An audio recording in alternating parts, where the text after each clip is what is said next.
temperaturas despencaram e até o céu ficou confuso. A tarde desta segunda-feira virou noite e pegou muita gente de surpresa. Olha só.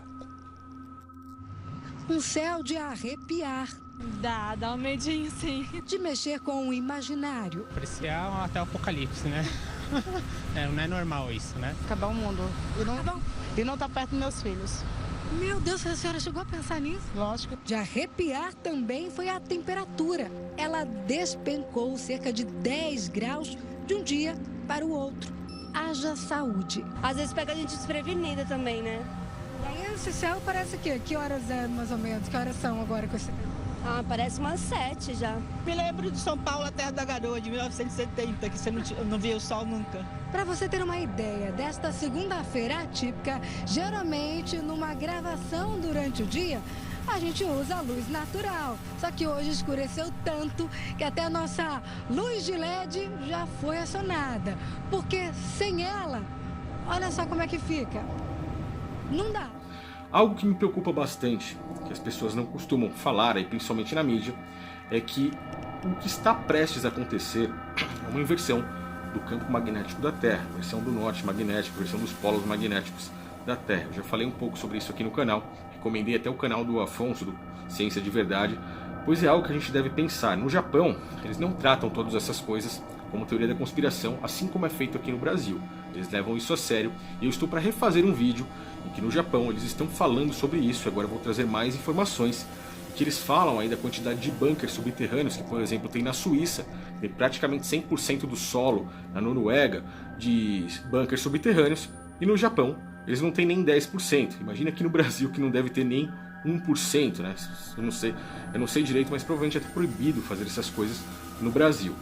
Isso aqui é um pequeno gráfico passado por eles, vamos ver se consegue focar aí, lá no Japão, onde mostra a inversão, a movimentação do norte magnético da Terra.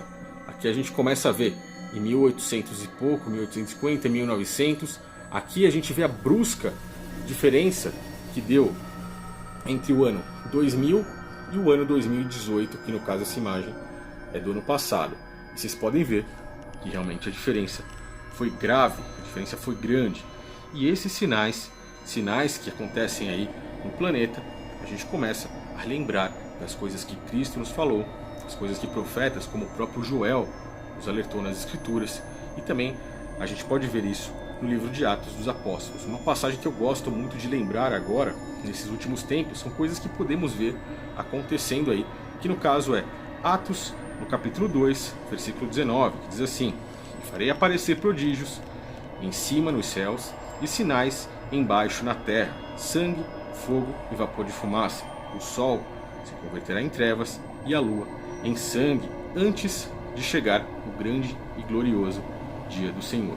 Nós vemos aí que o governo do próprio antimessias, do próprio anticristo, está praticamente aí visível debaixo de nossos olhos. O plano de domínio, como ele será onisciente, onipresente, onipotente por meio da tecnologia, a gente consegue já ver isso tudo se formando. A gente vê aí os próprios judeus lutando pela reconstrução do terceiro templo, pela vinda do Messias deles, né, que não é a mesma que o nosso Messias. Então a gente vê as coisas acontecendo e podemos ver que a terra e os céus estão dando sinais.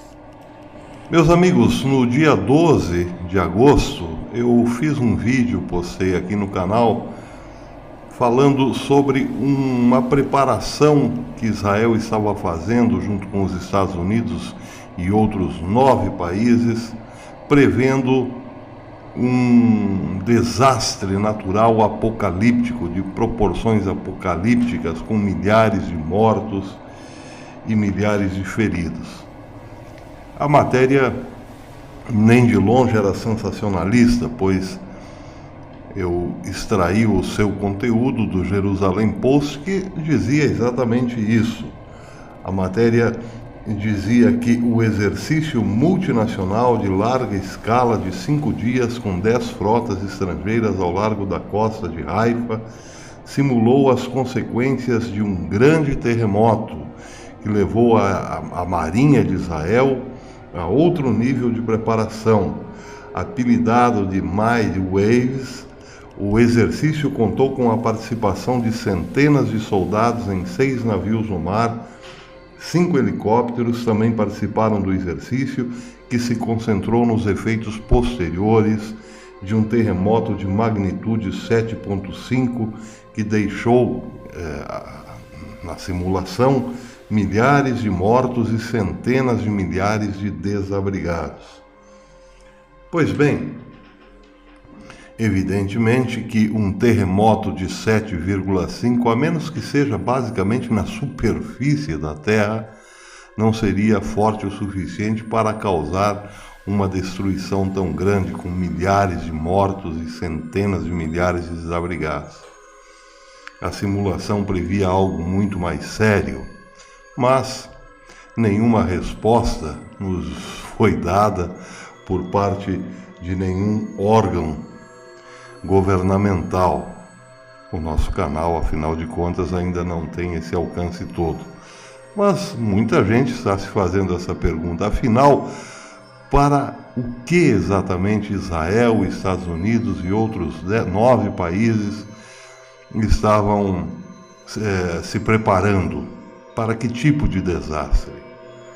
Pois bem, ontem chamou a atenção dos americanos, especialmente dos americanos, mas uma notícia que se espalhou pelo mundo todo, causando bastante inquietação, foi a transferência de um número grande dos tais caixões da FEMA dos Estados Unidos para Porto Rico.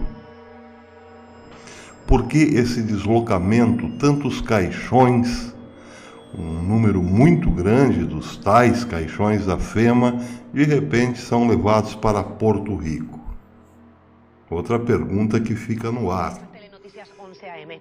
El alegado transporte de ataúdes a Puerto Rico y otros lugares de Estados Unidos ha generado gran preocupación en las redes sociales y entre la población.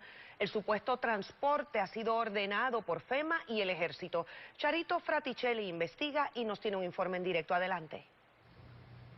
Ivonne y amigos televidentes, si fuéramos a repetir, ¿no?, que es lo que vamos a hacer, lo que presenta un informe que tenemos en nuestras manos, al parecer el gobierno de Estados Unidos, las autoridades federales, se prepara en silencio para una catástrofe inminente. Y quiero ser bastante fiel a lo que se está diciendo, quiero leerle a ustedes.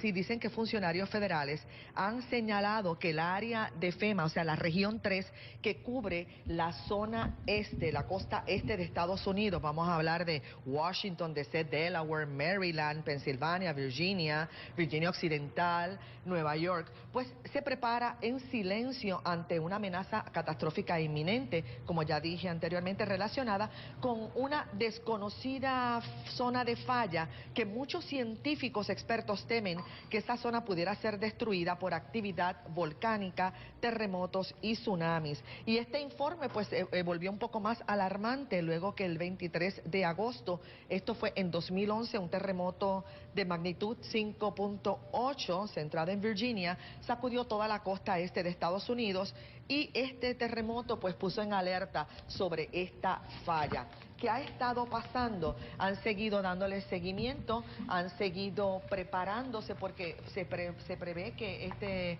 esta catástrofe pudiera darse entre este mes y probablemente para octubre. ¿Qué se ha estado viendo? ¿Qué es lo que se ha estado percibiendo y que ha puesto el botón de alerta para muchas personas que han sido testigos de ello? Pues miren, en Estados Unidos se comenta que se han comprado 22 millones, que FEMA ha comprado, ha hecho órdenes de 22 millones de bolsas de agua. También se han gastado una serie sobre 13.6 millones de dólares en comida lista, comida preparada, lista para ser ingerida. También se han visto el movimiento de unas especies de ataúdes, no solo aquí en Puerto Rico, sino también en el área de la costa este, aparte de vehículos, municiones, armas, y de hecho parte de lo que ustedes han estado viendo en estas fotos es un punto de la isla en donde precisamente se ha estado descargando parte de lo que le he estado mencionando a ustedes. No queremos ser alarmistas, simplemente es una información que esta reportera había recibido desde la pasada semana sobre estos movimientos. Hemos estado investigando y hoy se ha estado produciendo unas movidas que queremos conocer de qué se trata. Nosotros estamos en las inmediaciones de la oficina de la Agencia Central de Manejo de Emergencia. El señor Miguel Ríos, director, se encuentra en estos momentos en una reunión con uno de los alcaldes. A las 3 de la tarde aproximadamente pues estaría disponible para hablar sobre este particular. Y aparentemente hay una explicación para ello. Tendremos un reportaje completo sobre este asunto esta tarde a las 5 en Telenoticias.